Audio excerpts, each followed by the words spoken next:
You are listening to the Watermark OC Church Conversation Podcast, where we seek to get one or two or three or four different members of the community engaged in a dialogue to model how to be humble, teachable, lifelong learners. That's one of our cultural values as a church, is that we're never done learning. We have a growth mindset. So we hope that you enjoy this conversation, that you have several takeaways, and maybe you have questions in light of what you've heard today, and we hope that you'll reach out to us, watermarkoc.com/questions, or you can go to the homepage and click the contact button or Coffee with a Pastor. We so look forward to continuing the conversation with you.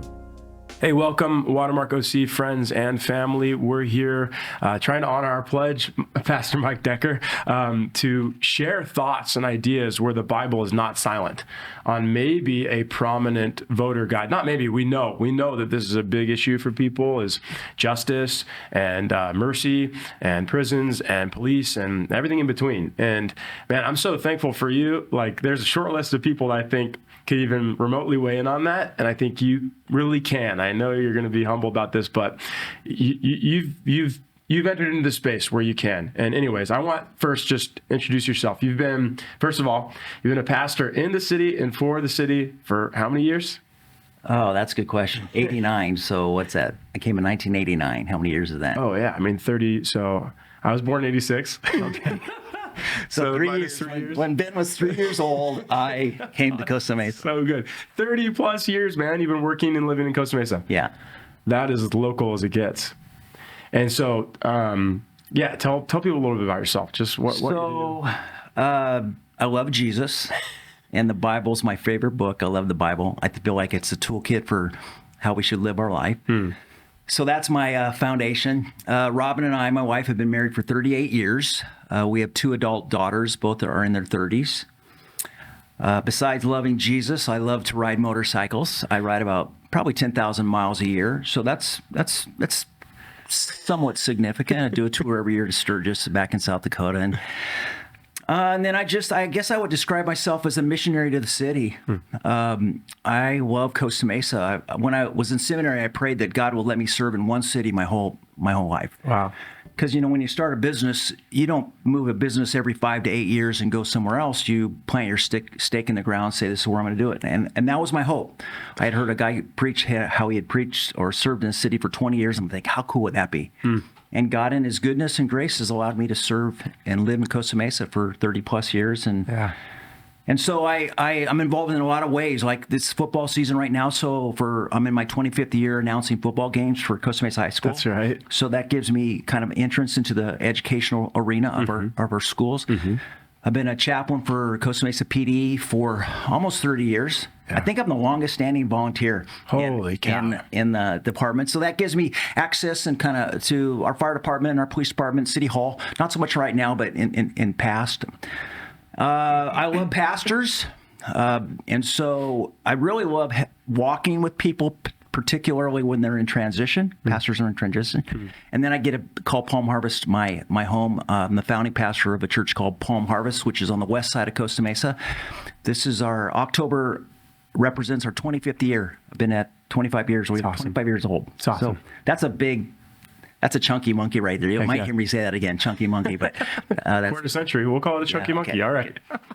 Mike, that is so illuminating. There's so many things already that stir conversation and follow up for me. Well, first of all, I've been married 38 years, so that was 86. Okay. When you got married. Okay. There you go. That's more trivial, but not the marriage statistic. Or being born. Yeah, there you go. I had lots of guesses about how long you've been volunteering with the city, but I wouldn't have guessed 30 years, man. I mean, that's beautiful. What a great witness. It shows that you're really getting involved with stuff. And there's also a whole other conversation. We'll come to it later, but yeah, being on campus, being with the public schools, that's a huge polarizing subject when election season comes around. Like, what about our schools? And we think, by the way, it's like whatever president we put in office is going to have this like tidal wave of effect. But what about the effect we can have, right, when we step onto campus and we get involved locally? Yeah. So I've always believed that our campus, when God says go into all the world and preach the gospel, that's your school campus. Years ago, our church met at Costa Mesa High School and on the weekends, and at one point there were like 78 different languages represented at Costa Mesa High School. Wow. And you go, there's the world. There's the rest of the world. And that's why I believe our it's a different topic maybe than today, but our schools are our spiritual stronghold. The devil wants our campuses. That's why we need to be praying for our faculty and our students, because that's the rest of the world. You change this generation, and as they go out and they affect, the 78 other, languages, now you're reaching the rest of the world. That's why I'm such a believer in local ministry. That's such a profound vision, man. Obviously, you've thought about that, and I think it's a holistic vision. Very neat. Two other things to affirm. One, and people got in this as they hear your bio, maybe, that, you come from a background, you have these passions. I love that you're here because I think you have a mix of keeping the unity and peace of the city. You're a gracious guy, but I also think that you're more of an authoritative voice when it comes to justice and mercy and crime and police and prisons, because you've humbly volunteered in those spaces. So I just want to affirm that. I think that's a voice that you're going to hear and you're going to see as you listen and watch. The other thing is our common ground, and so we've been, even though my tenure is a fraction of years, we've been a network together for these last 12 years, just as Watermark's been around. And then Mike and I gladly serve, the pastors and churches of Costa Mesa on this so-called kind of lead team called Love Costa Mesa. And that's how we know each other, and that's how we're getting to know each other, right? Yeah, and he's an all-star. If you don't know that, Watermark, all-star. He's building me up, so I'm standing on your shoulders, though. All right, I'm going to do what we've done the last few sessions, guys, and I'm going to read. It's not a position paper. I even hesitate to call it a statement. It's thoughts that we're throwing out there to you who have not made up your mind about these important issues. And maybe you need help. Maybe you felt confused. Maybe you even felt misled as you look and you try and sift between news and social media. We don't even know what's real anymore. It's so hard with stuff being edited and doctored. It's like, how can we find truth and separate truth from fiction? So I'm going to qualify my piece here that I'm going to read with a few provisos here, the same ones we've always used, which is number one, we're trying to use the lens of Christ over the lens of politics. So that's the first thing. We get those disordered, and these are not what I sent you, but Mike, feel free to jump in any moment, something that resonates or really makes you think. I think that's probably a cultural moment we're in right now. Sometimes we confuse the two. You said that. You said the Bible's my favorite book. I use it for everything. Yeah. By the way, let's just even riff on that. The reason we're doing this today is because I kind of had an awakening this last year of I was always keeping my politics compartmentalized. And I think that what I'm learning is that there is a healthy way to integrate my faith and my politics without being polarizing myself, but one does give way to the other. And as long as I keep those ordered, I'm happy to engage in conversation. I would use the word worldview. Yeah. What you read and what you consume is going to shape your worldview. Yeah. And I've just chosen to use the Bible to do that. And Yep. Awesome. We agree. So that's why we're talking. Number two, just kind of qualifier, is beware of your baggage. I love what this guy, Pastor, I think Staton is his last name, Tyler Staton. He's at Pacific Northwest Church up there. And he says, hey, everyone has baggage. It's okay to have baggage, but it's dangerous to be unaware of the baggage you carry. And sometimes you may have baggage you bring into this issue, even today's issue. It might be personal for some folks when we talk about prisons, or we talk about police, or we talk about, race, or whatever else comes up in that. So we just want to be aware of it. That's a warning, heads up. It's also related to that. It's helpful to locate the weight that these voter guide issues should carry. Some of them carry an inordinate amount of weight. And we've made that our faith. We've made that our Bible, a political voting issue. And some of them, man, we talked in week one, Mike, about the sanctity of life. And boy, that's up there. That should probably carry a lot of weight, because we're talking about a real life, and they don't have such great advocacy for themselves. So that carries some weight. Some of these issues, maybe they're on a spectrum of how much weight they carry. And just be aware. As a tangent, I was going to write the word baggage. I think that would be an interesting podcast for you to unpack future, how does a person identify their baggage, and how do you pay attention to whatever gets you going? If you feel amped up about something, that's a great example of saying, let's dig a little bit deeper. So even in this conversation, I was asking Ben, what's the story behind this? And he said, well, I've always sort of had this prodding towards, politics and this, how do I blend my faith?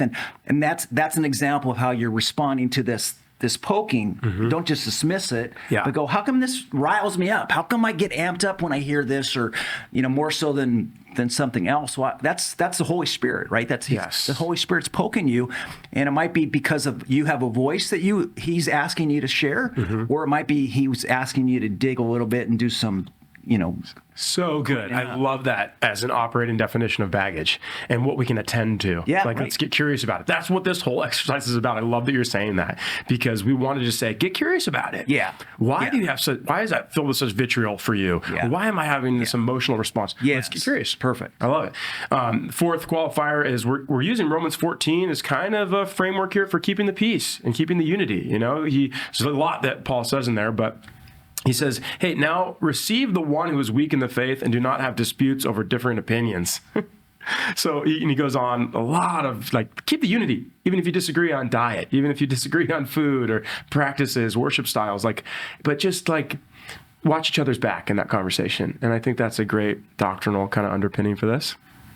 And finally, to your point about baggage and attending to stuff, the last one is hey, if you don't want help and you don't want to change your mind, I'd say just think about these. This is from James Clear, secular guy, but profound on psychology and habits. And he quotes this economist Galbraith, faced with a choice between changing one's mind and proving there's no need to do so, almost everyone gets busy proving that there's no need to do so, that is.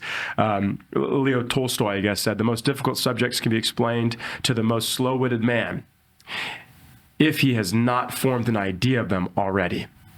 But the simplest thing cannot be made clear to the most intelligent man if he's firmly persuaded he already knows without a shadow of a doubt what's laid before him. So it's kind of, I love this quote.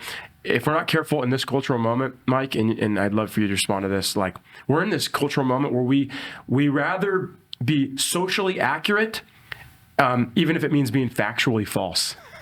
We want to be socially accurate, even if that means we're factually false. It just speaks to the pressures, right, man? Of getting the quote right, getting the post right, getting, even as preachers, what we're going to say can be spun and taken out of context. And so it's kind of just, again, back to that curiosity and wrestle with what the Holy Spirit's poking. Yeah, I think if you can adopt for your life the value of being a learner, that means you're teachable, right? And there's a reason, it's a saying you hear it all the time, why God gave us 2 ears and 1 mouth. And I think especially when you talk about stuff like this that can be controversial and polarizing, that it's so valuable to go, okay, you're seeing something that I'm not seeing, and you're asking questions that I'm not asking. And rather than just come in with our own grid of this is what I believe and here's what I think, and right. I want to make sure my point is heard. It's just step back and go, what can you learn? What can I learn from you? And that's why I always say conflict is the great. Don't be afraid of conflict, because conflict is actually a springboard for conversation, right? Wow, you're really amped up about this, and I don't feel that. What am I missing here? And when you approach a person from a posture of respect and teachableness and openness, although that doesn't mean you're caving to what your own values are. It's just that they might have a perspective that'll help shape your own perspective. And it brings the level of respect that then people are listening to each other and not just talking all the time. Wow, that's so good, man. Yep, once again, you're picking up exactly what I'm putting down. 2 things you said that even more clear. Being a learner, that's what that point's about. We're trying to be learners here, guys. That's one of our cultural values at Watermark, is lifelong learners. So I'm going to learn something from Mike today, I guarantee it. And the second thing you said is conflict should lead to conversation. That's so good. It's just information. It's information. So without further ado, let's read this. You're going to follow along with me. We typed this up myself with some help from the elders, just some thoughts on the issue of justice, mercy, whether you call that criminal justice or social justice. Here's what we want to say. Some of you desperately want to talk about social justice. Some of you wish that we would talk about criminal justice. The Bible is not silent on either. James 2:13 says, "For judgment is merciless for the one who has shown no mercy, but mercy triumphs over judgment." Micah 6:8, famous verse. What does the Lord require? He wants to promote justice, to be faithful, to live obediently before our God. I love this from Jesus. Matthew 23 says, "Woe to you, experts in the law, and you Pharisees, hypocrites! You give 1/10 of mint, dill, and cumin, yet you neglect what's more important than the law, justice, mercy, and faithfulness." You should have done these things without neglecting the others. The truth is, all man-made systems are by definition flawed. Criminal justice system is broken. The community policing system is broken, if not challenged. As a church, we demand policy and reform for both. Systems of law and order that actually focus on correction and rehabilitation. Systems of policing that are never canceled but elevated to the highest standards of conduct and honor. We cannot sponsor a system of government without consequences. For again, these are deeply founded scriptural concepts. Consider the covenant between God and the people of Israel. Like a loving, promise-keeping father, he outlines a perfect plan for their flourishing and prosperity. And like the rebellious children that we all are, we've all sinned and fallen short.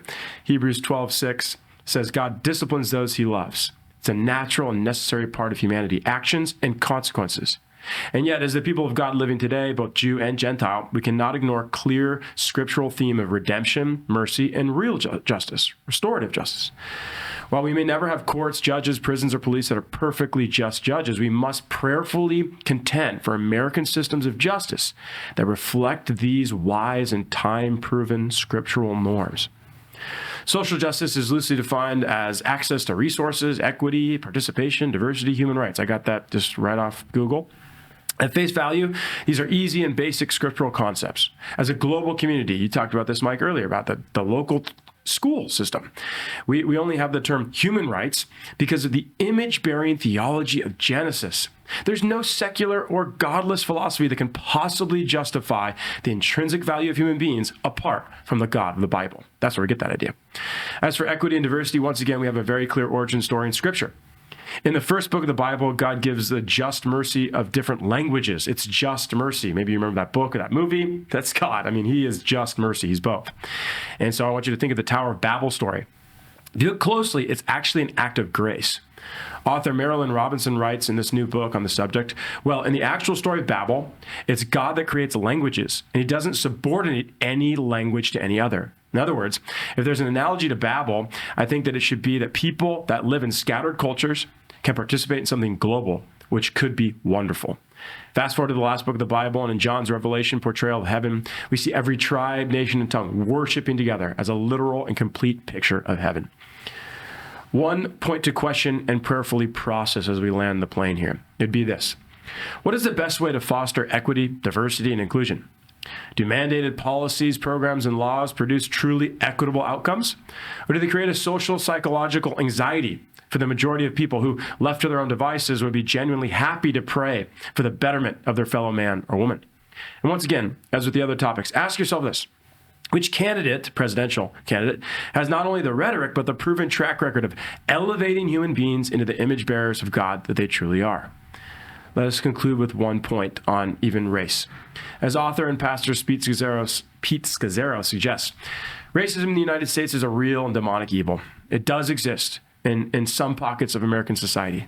Sometimes it is passed down generationally. Sometimes it comes in the form of international norms and customs. Regardless of its origin or shape, it's to be prayed against, delivered from, and stood against. So, Mike, that's a lot to digest there. I know you have it in front of you. What would you critique? What would you affirm? What did you hear there? To quote my friend Randy Reese, that's a chunky monkey. Like this is the second read. I read it like 10 minutes before I walked in. Yeah. Because I hear social justice, I hear criminal justice. At the end, you talk about racism. I'm not really even sure what question you're trying to answer. So that would be my first takeaway. Mm-hmm.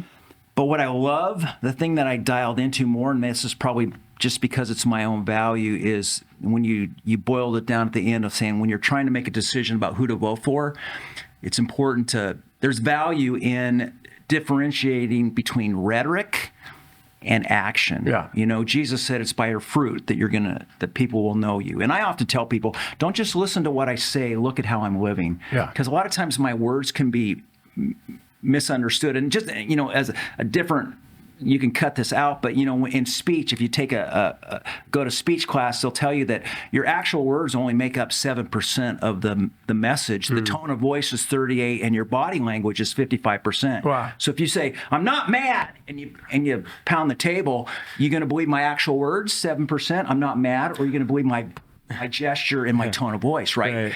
And so we can get lost in the rhetoric but look at what's the track record. And so you referenced our presidential. Right. So if you're trying to make a decision about your president, who would I vote for, or who should I not vote for?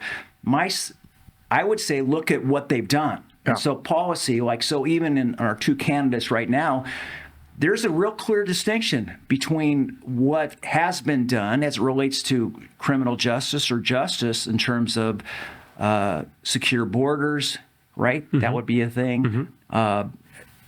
One candidate has, I don't want to sway you one way or the other, but there's real distinction. If you look at the current administration, the Biden administration, that was defund the police. Right. I'm a police chaplain, right? I'm pro-cop. I'm not anti-cop. Right. So one of our candidates, I would say, is a pro-cop. One of our candidates is anti-cop. Just look at their actions. Right. And so when you're thinking about who do I want to vote for, don't just listen to the words, because we're only hearing what the media wants us to hear. Yeah. I think that's the value of podcasts like this, is because now you're really getting good intel. Yeah. You're not just getting some institution telling you what they want you to hear. That's right. But you're hearing from people who you love and trust, like Ben. Mm-hmm. And I think that's the value. That's where the media is shifting. So we're only listening. We only know what we're told they want us to hear, and so that's hard. Yeah. But look at behavior, and that's the value of what you're saying here. Look at the behavior that will help educate you, and that's Jesus' own words. Look at the fruit. Mm-hmm. That's so good. Yeah, we're going to get into policing, and that's again where I am bringing you in as the authority, and I want to qualify, especially to free you up. We're going to slide. It's just listener, viewer. We're going to slide between biblical wisdom and maybe just wisdom. Just from our experience, and some of that might even sound like opinion, but it comes from experience, and that's okay. I want you to be maybe. Yeah, maybe it's not even wisdom, but just a perspective. I want you to be affirmed, dude, to go for it, because that's why you're here, and I'm all ears, and I hope the audience is too. And I want to go back to what you pointed at. It's so unfair. This writing assignment is like, let's tackle the whole world in 500 words or less. And so, but maybe we can reduce down. There's two big concepts here. There's a criminal justice concept, which could be about policing and prisons. And then there's a social justice concept. And I'm trying to speak, I want to be fair to the language that the person would use if they're in that camp. And that's why you see some of that language coming through. And that's the so-called DEI or DIE. I don't know how the acronym works these days. And I'm not going to patronize it. I just want to name it. And what we sought to do in this, let's handle that subject first and get your thoughts and opinions. On that idea of diversity or equity or inclusion, a couple of statements here. Let's start with the first one. The inherent dignity and worth of image bearers. Biblical idea, yes? And I'm not going to set you up for a trap. I'm just trying to affirm that actually where one political camp's agenda may be rightly conceived, it's ill-applied. That's the challenge I'm getting to. So I just want to camp in this subject, and then we'll go into really your expertise, which is this criminal justice space. But it seems like when I meet with people in the marketplace, it's just like in your church context. People are coming, they're in the banking industry, and they're on a call. And on the call, people have to use preferred pronouns, and there's certain markers and flags that they have to show. And I have guys coming to me saying, hey, Ben, how do I play this? They're wrestling. And what I see them wrestling with is a very real anxiety. And you said speech and verbals and nonverbals. That's profound. We could double down on that. But one author in the news, a year ago said that people today have a very real speech anxiety. Am I going to be canceled or penalized in my business or socially if I don't get this whole thing right about my language, just what comes out of my mouth or what titles or things I use? And I'm actually critiquing that in this paper. So I'm going to come out and just say, guys, I don't think, maybe conceived rightly, let's show people honor and dignity and worth. The application has gone so far down the road. It's making all of us, if we're honest, if you're left or right or center, it makes all of us a little bit anxious, because we're worried we're going to get canceled or, just vilified in the public square because we misstep. And that's like we talked about it Sunday briefly. I was talking about how like the spirit of religion and how it can go both ways. You can have a hyper, just call it, whether it's theological or political, you can have this whole right side that gets hyper religious and there's no more grace. It's just like Matthew 23. You did all the law right, but you forgot grace. Yeah. But I also said on the far left version of this exists, where it's like the get every single thing right in the DEI world, get it right all the time perfectly, or you're canceled. Both of them are a hyper-religious thing that just lacks grace. What can you pick anything out of that makes sense? Well, it's a real, right? That's a real fear that has consequences. Right. At the same time, that's where our faith comes in, right? Am I going to trust God if I verbalize or am called to give an opinion that is anti-Kool-Aid, like I'm not drinking the Kool-Aid. Uh-huh. It goes against it. Then if I lose my job, then I'm going to trust that God's got something better, right? And I often go back to when I was. That's a different story, but I had an opportunity. What led me to Costa Mesa was my job interviewer was saying, "This is the kind of church we are. This is who we're looking for. Dun, dun, dun, dun, dun, dun, dun. Are you this person, or are you this piece of dung over here?" And when I looked in my heart, I thought, "I'm this guy down here. This is who he wants. This is who I think he wants. This is what he's telling me. This is the language, everything that your company's telling you. But I know in my heart, this is who I am. And am I going to give him what I think he wants and get the job, or am I going to trust God and tell him who I really am and lose this job that I feel I was wired to have?" Yeah. And 3 different times I said, "I'm this piece of dung," basically. Yeah. And at the end of the interview, he said, "That's exactly who I'm looking for." Wow. Because I've tended to always hire this person up here. Now that's different, but it's a fear I relate to. It's like, and even for me as a pastor, the older I get, it's like, am I going to come out and start being more forceful in my opinion, even though it might jeopardize my role as a police chaplain? Right. Right. If I might lose some of these things that I've poured 25, 30 years into, and I'm just at the point in my life where I feel like our world needs that. Our world needs a voice, and you can do it with love and grace and everything that you're saying about. Right.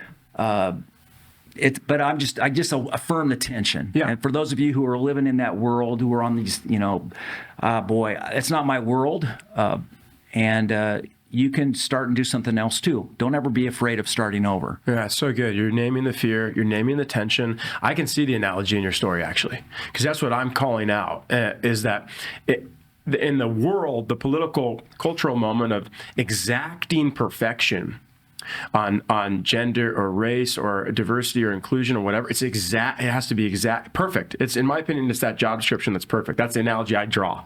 It's like we're demanding perfection. At the end of the day, we're maybe not dung, but we're definitely these flawed, imperfect human beings. And I think there's a narrative going around right now in the world on somewhere in the spectrum that suggests, hey, everyone has that, I'm just going to call the elephant in the room. Like everyone has some form of, fundamental racism in them. And I just want to say, look at, that's why that last sentence exists. Is racism a historic and demonic evil? Yes, we're naming it. Absolutely. Does it represent 100% of the population? I don't know about that. I don't know. But when the voices that are loudest and most prominent drill that into us every day, we may be tempted to believe that. That's why this podcast exists today. We're trying to help you if you're confused or like, I don't know, is that true about me? Here are Mike and I just trying to say, are you flawed? Yes.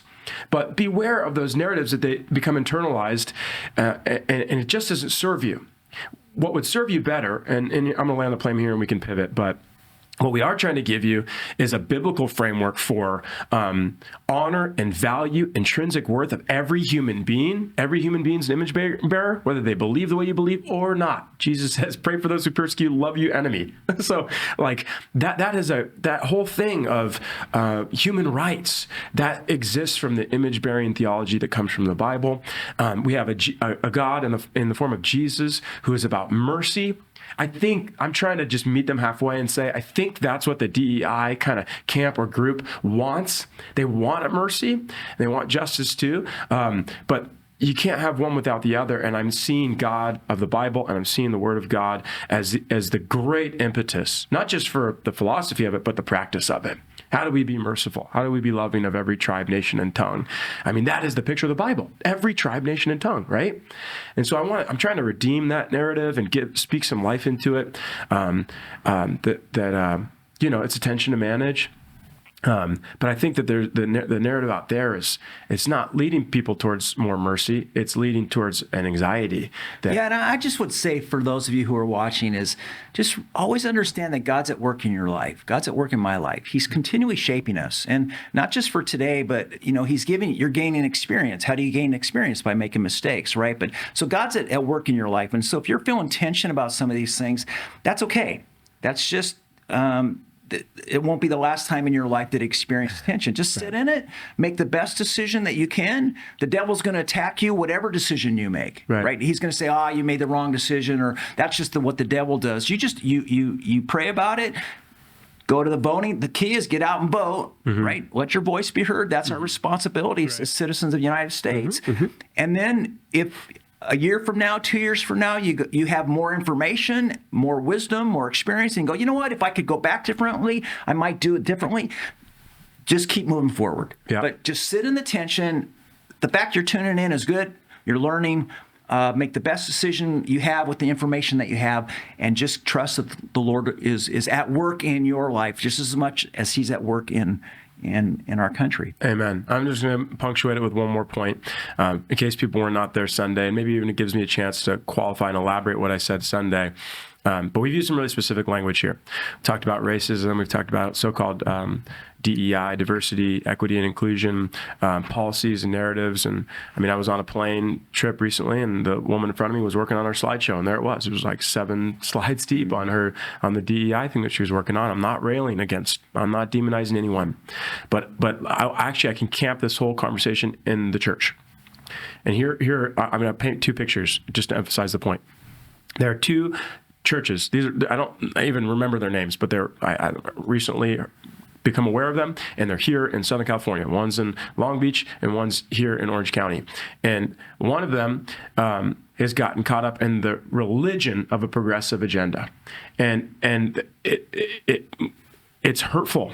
When the church has to feed the political agenda so hard that it's never going to be satiated. That's what one of my mentors says. If you go down that road where every single Sunday is a political DEI kind of message on Sundays, it's so exacting, it's so demanding of perfection that ultimately your soul will get tired. It will get tired because it's a form of religion, deep, extreme religion that lacks some grace. Now, that's one example. I'm trying to paint a picture here, not just out there in the world, but in the church and how this becomes applied, of the extreme poles. And what Mike and I are trying to do is bring you in here to wrestle in the tension of the middle.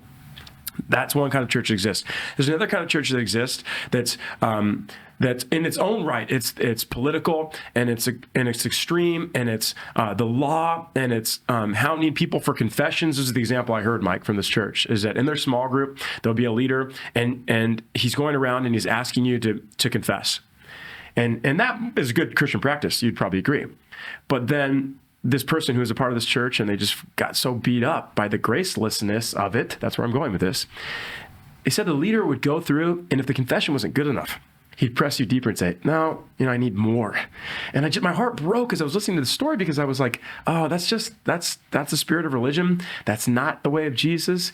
And ultimately it's graceless. And that person's soul is going to get chewed up and spit out too, because there's not this mercy with justice tension that Jesus is pointing us to. So I'm trying to land by just talking to our base, the church, trying to give an illustration of what actually exists in the world today, and not just talk about quote posts or hubris or I'm calling out both extreme bases and saying there's got to be a better way where we can manage the tension of mercy and justice. Amen? I'll let you land the plane there. Okay, cool. I love what you said too. It's just that humble wrestling. That was really good wisdom. Let's swing into the so-called criminal justice side. What's the paper trying to point to, Mike? It's trying to point to 2 things. I'm with you. When things were getting really heated in 2020, I was on the phone with guys, friends, former church members who are in law enforcement, and my heart was just going out to them. What a scary time for them. One of them's in Colorado, one of them's here in Orange County. I just want to say, hey, I'm just praying for you and your family.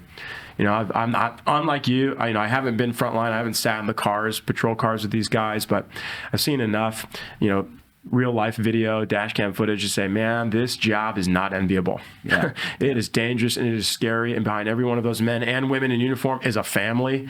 And my goodness, my heart was just kind of breaking and welling up for these folks. And we affirm that. I would love to see, I think it exists, maybe here in Costa Mesa. I'd love you to speak to it, but getting rid of police, I don't think that's it. Community policing, that's really cool to me. I think, as I understand the idea, where it's cops, and I've seen those video clips too. They're in the hood in New York or in LA, and they're pulling over, they're playing basketball with kids, and they're throwing footballs with kids. I mean, that's like, to me, a great image of community policing. Yeah. And I think that's a beautiful thing to aim for. I'm going to give you two topics. That's one, policing, and I have way less firsthand experience with this, but studied it a little in college. And I think about criminal justice, and I think maybe we can agree on this. I want to hear your feedback though. Like, there's something not rehabilitating about prison as it's found today. What we affirm in the paper is God is a God of discipline, justice, and consequences. And that's what I'm trying to point to in terms of, you guys are wondering, what does the Bible say about criminal justice? That's how I'm couching it, is like he's a God of the law. And not only that, he's a God of justice, and there's real consequences in God's ordered society. And so we're affirming that. At the same time, I'm praying and hoping for reforms that make sense. I want real crime to have real consequences, but I also have a heart to really see people rehabilitated. So that's a lot there. I would just say that's when you're voting for a president. Mm-hmm. Presidents set policy, and presidents appoint judges. Mm-hmm. That's the thing that nobody points a spotlight on, but the greatest activity of a really good president is, and up to this point, he will appoint judges and justices and Supreme Court justices, right? Because it's for a judge to be able to make a law that says, I'm going to discount 2,500 votes. That was the most recent headline I saw in Florida. How can they do that? Well, that's the power of a judge. And so if you have a president who's faith-based and is maybe more lent towards appointing justices, right or wrong, but in my opinion, right, who love God and are going to bring a high moral character to what you would hope they would do anyways, right, is going to lend itself to a greater morality in our country than those that are anti-God, who are also behind the bench. Right. And the justice system is flawed. Mm-hmm. I mean, I think you might even have used that in this paper here. Right, right. And so that's why it's important to elect at every level, mm-hmm, but particularly when you vote for a justice, and a lot of times we don't even know the bio of these judges, right? Which is disappointing, because we don't even know who we're voting for or what they believe in. But if I have a choice between a Christian judge and a non-Christian judge, I will choose a Christian judge, because they typically hold my value of the Bible is God's toolkit for daily living. So. Yeah, that's great. I want to ask you a question about that. In this series, we've done live Q&A, and a lot of people have asked two major questions. One, about the presidential candidates. They asked the question, does their faith really matter? Shouldn't we look at the evidence of their lives as well? It's kind of that character faith question. They've asked that, and I think that's warranted.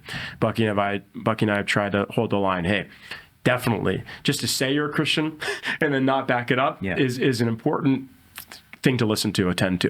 And we can come back to that later. But more to your point, there seems to be this pervasive conviction about church and state that maybe I'm just totally in process. I'm brainstorming with Mike here, and we have this value. We're safe to be in process. So, listener of you, you're safe to be in process. Will you extend that to me too? Because I'm trying to be in process too with Mike here. And my question is like, have we taken it too far? Because I actually, and I'll show my card, I'm more open than ever to what you just said. Like, hey, judges that have a real faith and judges that want to incorporate their faith and their work, I'm okay with that. So the first question would be, do you see the same thing? Like, people they're getting their feathers ruffled about what you said, about like Christian judges and faith-filled people in government. and they want to say that shouldn't be allowed, but out of the same mouth, it's like, well, I'm a Christian and I let my faith impact everything I do. Why not for them? Do you see that tension? Do you see what the people are at? What is that? You speak to that? Well, I go to the Bible, right? So are there examples of people in authority, governmental authority, who were followers of Jesus? And we can see that. We can see, people giving their heart to Jesus. And so we're all going to come to God with a worldview. I mean, how we approach stuff. And so I forgot your question, but what was your question? Yes, again? no, sorry. I was really confusing in asking it. There's this thing with the founding of America where church and state, that it must be separated. You and I probably agree about the worldview of that origin story, why we want to have religion and the state separate. Really quickly preview to that, probably because they were escaping religious tyranny, right? And that's a part of their narrative. But today, it seems like we've taken that to an extreme. Here's my question. Do you agree that maybe we've taken that to an extreme where we've said, oh, you cannot integrate your faith into public works? That's what I'm seeing, I think, and I want to kind of critique that and just say maybe we get curious about that. I wonder if I don't know this, but church separation of church and state, a lot of that has to do with churches being nonprofit, right? So we don't pay taxes on the income that we make as a business, a franchise, a nonprofit, right? And so part of that is, listen, if you're not going to pay taxes, if you're not going to be a tax-paying entity, then you don't have the right to have a voice, on government stuff. Interesting. But the reality is we're all, whether I'm a Christian in the church or a Christian in a business, I'm still a Christian. Yeah. And the people in government, if they're Christians, whether you're or even in schools, your actions are going to be determined by that biblical and Christian worldview. And so I think the separation between church and state is becoming, there's going to be a day when churches lose that exemption. Sure, I've heard that. Largely because pastors are saying, I don't want to not talk about politics. God's calling me. He's impelling me to do a podcast like this, to dive into the deep stuff. And so, and for those of us who want to be, it shouldn't really matter. So you know what, we're willing to lose our 501c3 exemption and start paying taxes if that means I now can really have a voice, right? Because God's called me to be a voice and a spokesperson. So if that means I lose my tax exemption, so be it.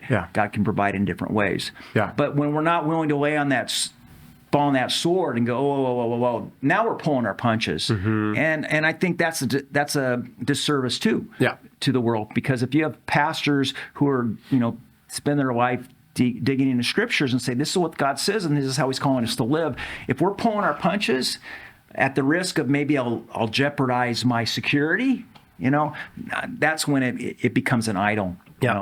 That's good. I appreciate you pointing out the tension, the very real tension. A lot of times we don't get to show the insight of what a pastor's life is or what the church organization's life is, but you're pointing to that in a really clear way. And the idea of separation of church and state, as a pastor, I cannot say Palm Harvest Church, which is the pastor, is for such and such a candidate. Right. Now, I can say, personally, this is my opinion. I do have that liberty, but even then, you're going to get hammered, and at the risk of losing your 501c, but more C3 status. But more and more pastors are doing that. Jack Hibbs, a local pastor here. Many of you know. Huntington Beach. There's some real churches that have come out and say, no, we're going to be pro-red or pro-blue, and let the chips fall where they may. Yeah, and they're risking it. And I agree with your premise, which is like we shouldn't be leading or speaking out of fear at all. And I agree.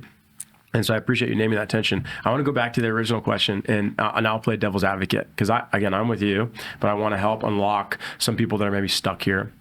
What if I said to you, well, I don't think those judges should be incorporating their faith into their work? What would you say to that? I'll go, they do. Whether they're Christians or not, they are. Right.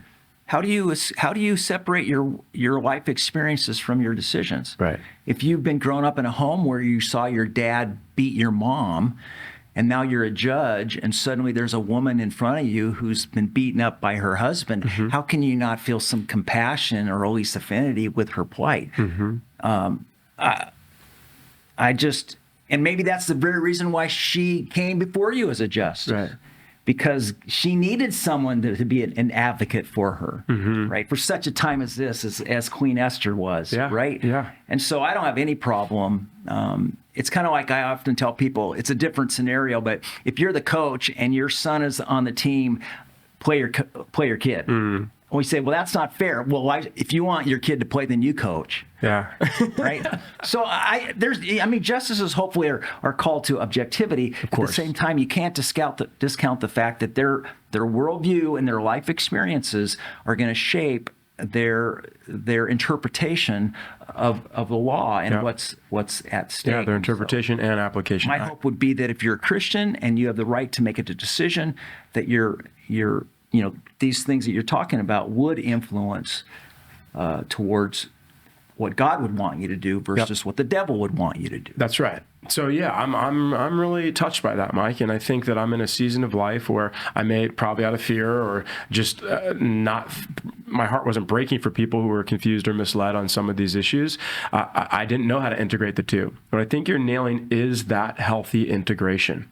And what an impossible thing to say, hey, you're in public works, you're a public servant, you're working for the local or the federal government, you should separate those two. What an impossible task to separate your experience and your worldview from your work legacy, which at this local church we say, hey, your work is worship. Yeah. So you don't compartmentalize and that's why you're feeling the tension. Those of you, this illustration where you used of the he, she terminology, and because they're pushing up against this biblical spiritual value that you have of God's created me in the image of God, right? That identity. And so that's the tension. Therein lies the tension of just daily life. Yeah, the day we're living in right now. I'm going to emphasize it one more way on this church and state thing. I was sitting with a young man the other day, and he said, well, we're not a Christian nation, and neither should we be. And again, I understand the premise. The premise is church and state and the healthy separation of them. Again, because the founders were escaping the tyranny and they wanted the freedom to express, right? And they didn't want to have the government overlords being oppressive. So that's a premise, and I think that's almost universally accepted. I would disagree with that premise. Okay, you would? Okay. Yeah. Nuance it. Elaborate on it. I think it's a faulty premise. Yeah. Why shouldn't we be a Christian nation? Why shouldn't we? God's calling us to be ambassadors of His kingdom agenda. Right. So my calling comes from Him. Yeah. So that's actually where I was going to go. I'm listening to this young man, and I'm like, oh man, because he seems so emphatic and clear, like this shouldn't be so. And I just thought, because this person is a believer. I mean, I think they're an authentic believer. And I just thought, but wouldn't you, if I changed the subject, if I changed the context of this conversation entirely, and I just asked you at a heart level, wouldn't you like all your neighbors and friends and family to know Jesus and to have saving faith? Undoubtedly, they would say yes. Yeah. Why is it that we're so passionate about our sports teams and then we're unapologetic about that, and yet when it comes to Jesus, it's a bad illustration, but not really related to this. Well, I think you should, because you're talking about the passion and the zeal. I think sports are almost, they're a formation thing. It's like we're deeply formed by it's an allegiance. That's a great word for the Greek word for faith is allegiance. It's not just blind faith. It's not just trust. It's allegiance. And so that's where I think the sports analogy is kind of interesting, because we're really confident and we have high degrees of allegiance in our local teams. But then if someone said, hey, you're going to face persecution, will you recant or turn? We would say, yeah, maybe I'll settle, or maybe I'll compromise on the faith thing. And so that's an extreme, illustration, but I think it lands. And so just to put that to rest, I think that that's a wrestling point for all of us is I hope that you can get there in curiosity to just say, hey, however I understand the founding and what was the persuasion of church and state when it began, can we be careful when we say, hey, they shouldn't be integrated at all? I just think that's a really challenging premise to say they shouldn't be integrated at all. When you would, of course, if you're asked to a person, on an individual level, would you like your friends, family, and neighbors to know Jesus? Would you like them to have the hope of glory? Undoubtedly, I think that person would say, yeah. I mean, Yeah, right? well, I think if you're watching this, you've already answered that. My hunch is if you're watching this, you've already made the decision. My faith is going to be integrated into my politics. I'm just trying to determine how do I just choose who I want to vote for. Sure. And so I would say, one, follow who shares your values, and then check your values against what does the Bible teach. Yeah. Because sometimes our values are in disagreement with what the Bible teaches. Right. And then go for the candidate, if it's clear, who maybe by their actions illustrates and not their rhetoric, you know. Yeah. No, I love that you're driving us back to the practical, Mike, which is we call this thing a voter guide. We're talking about the presidents. Yeah. It's less than a week away. Totally amen. I'm spending time here because I've really seen it come up. As you know, how we vote, that's an action, flows from what we believe and what we think. Yeah. Our thinking always gives way to our doing. And so I'm just poking a little bit at this challenge because it's come up again and again as we do Q&A. People are like, shouldn't it be separate? Some people have even, as Bucky and I just tread the line, we walk the line. I think we're doing a really good job. They're like, why are you guys bringing politics into the church? And we just want to say, listen, we're not celebrating either candidate or either party. But we do want to encourage you to integrate these two. You should, though. Yeah. Okay. All right. That's another episode. All right. Let's get to the meat, man. I mean, we have at least 10 or 15 minutes left, and I really want to camp out here for a minute. 30 years, man. You've been loving on, praying for, and being present with police officers, fire department, folks, and city officials as well. Like just at the most general level, what have you seen? What have you learned in those years of doing that? It's a tough business. So pray for your local law enforcement. Today's actually National, I think, First Responder Day. So when you see a cop or a firefighter or paramedic, paramedic, just say thank you. Don't underestimate the value of just saying thank you. It's a tough world, boy, and especially now with the whole defund thing and everybody's got a cell phone. People, I grew up in the Midwest, and so when you saw somebody in need, you would pull over and help them. Now people just pull over with their phone and they film. They don't want to help. They just want to get that next, reel or that thing that's going to go viral. And it's really sad. And our cops live in that. They're damned if they do and they're damned if they don't. Yeah. And that's what gets you killed. You can't go into these situations. And you're seeing the worst of the worst. The divorce rate among cops, I don't know if you know this or not, it's like 92% of all cops, males, will have their marriage, they'll be divorced. And then for women, it's like 78%. Wow. It's a brutal profession. Brutal. And you're seeing the worst of it. And I've seen the worst of it. I mean, those images when you see someone who's hanging at the end of a rope or who has put a gun in their mouth or those images, even now, Mike, it's flashing, you just don't get rid of that. And it creates PTSD. And so why would you want to go into it? It matters who we vote for. It matters with you have agencies that are either supported or not supported. And so, firefighters, it's a different world. Cops are like kick down the door, which is why I'm a chaplain for cops, because I'm kind of a kick down the door kind of a pastor. Yeah. Less, if you want to love people, then you're a fire chaplain. If you want to just arrest people, then you're tough job. It's a tough assignment. It's terrible. But you feel called to it. Yeah. And I think you're pointing to this, but you've seen those things, Mike? Oh, for sure. Yeah. You've been on those calls. We had a volunteer who was not a chaplain, but it's an agency where you can do this. She had a binder. It was all the training material of what to do when you're on those calls, and now you're consoling the family because their son just hung themselves in the garage. And for 10 years, she volunteered. TIP, probably. Yeah. What is it? TIP. Which stands for? Trauma Intervention Program. Yeah, it's been around for a long time. It's here in Costa Mesa. Anyone could volunteer to be trained. Yeah, I think so. Yeah. And so 30 years you've been driving around seeing that stuff? That's why I'm off a little bit. That explains some things.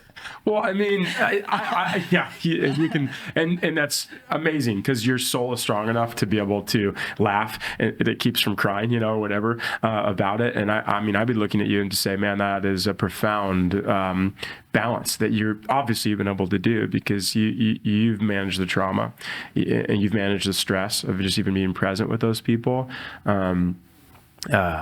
Which is amazing in and of itself.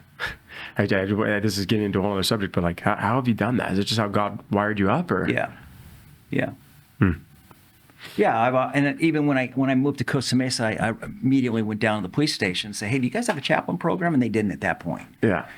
And 4 years later, then they said, "Oh, we should have a chaplain program," and they had like 33 people candidated, and I was one of 4 guys that was selected, and I'm the last guy on the who's survived. But we have other chaplains now too. But no, it's a calling, and you're a chaplain at your workplace, right? There's people that need. I always say our job as Christians is to kind of help people let the air out of the tire, especially with cops. And there's pressure is accumulative, and so it's like trying to keep ping pong balls down. And you make one traffic stop, or you respond to one domestic abuse, and there's children involved, and it's just nasty. And after a while, you're just trying to keep the ping pong balls underwater, but then you go to turn the light switch on, and that ping pong ball, and then it all comes up, and that's when things go crazy. Which is why cops, they drink hard, and marriages fail. Marriages fail. It's just a hard profession, and so if we when you see a cop or a firefighter, again, a first responder at your local coffee house, just, again, say thank you. It makes a difference. Yeah. It lightens the load. You say, it's not that big of a deal. It's a big deal, trust me. Yeah. And they may, be professional and stuff, but it'll stick. Yeah. They'll get back in their squad car, and it'll stick. And that's really neat. That's so practical for all of us listening. That's a learning big time. Again, I want to affirm you, Mike. Like, it's one thing to have an opinion about it, to post about it. It's another thing to do something about it. We are in a like profession, and that we're pastoring, which means morning, noon, and night calls. But on top of that, you've decided to volunteer, and for 30 years you're not getting kickbacks here. So you volunteered in this space. Well, they do give me a badge. Nice. And I don't know. You probably. And when I wear my uniform on right along, some businesses like Chipotle will give you 50% off. Okay, all right. I think In-N-Out does, but I can't use that. I don't use that for my own. But talk to us about that jump and that willingness to volunteer. That's come up in every topic so far. Bucky and I are really keen on that. Like, hey, we want to urge you guys who are listening and watching, like, that's what we can do. Be the change you wish to see, all right? Don't just vent about it and be a keyboard warrior, but like move into the space that God is calling you to make an impact. What would you tell people, like, first of all, what was that for you where you just said, oh, no, I'm getting involved? And what would you counsel people in like fashion about volunteering in the city? I just think, do what you love. So if you love making snacks and your kid plays soccer, be the snack mom or be the snack dad, right? It's just about building relationships, and God has wired all of us with a unique skill set and a unique perspective and unique wiring. And the sad thing of the Pareto principle is 20% of the people do 80% of the work, and so. Right. Don't ever underestimate. Don't let the devil tell you that what you have to add or it doesn't matter, because it does matter. So whatever you're inclined to or whatever you noticed, just lean into that. Yep. And God will open doors. I often pray the Jabez prayer, for years, just Lord, expand my territory.